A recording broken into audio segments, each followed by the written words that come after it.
নাজানা নহয়, আমি সকলোৱে জানো কোনো মিলজুল নাই সিহঁতৰ মাজত। ইয়াৰ কাৰণে সেই ইলেকশ্যনত JSP তেখেতসকলৰ যিটো 4টা পলিটিকেল গ্ৰুপ আছে ইয়াৰ কমন কেণ্ডিডেটহে হ'ব লাগিছিল।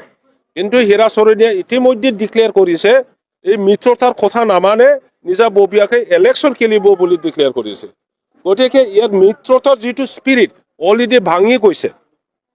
এটা পাৰ্টীয়ে, পলিটিকেল পাৰ্টীয়ে যেতিয়া মিত্ৰতা এৰি যায় তেতিয়াহ'লে এতিয়া আমি দেখিবলৈ পাইছোঁ ইয়াত UPPL আৰু BJP এই দুটা পাৰ্টীহে আছে। UPPLক কোনেও ভোট নিদিয়ে।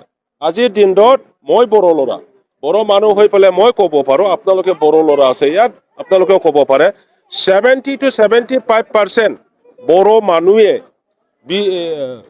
BPFক ভোট দিবৰ কাৰণে এতিয়া সাজু হৈ আছে। 70 to 75% আমি পাম BPFে, যি বাকী থাকে 25% UPPLে পাব পাৰে। তাৰপিছত আমি জানো BTC বাকী বড়োৰ বাহিৰে অন্য জাতিৰ মানুহে UPPLক কেতিয়া ভোট দিব নোখোজে, তেখেতসকলে ভোট নিদিয়ে UPPLক। এতিয়া ৰখি আছে BJPৰ সমৰ্থন।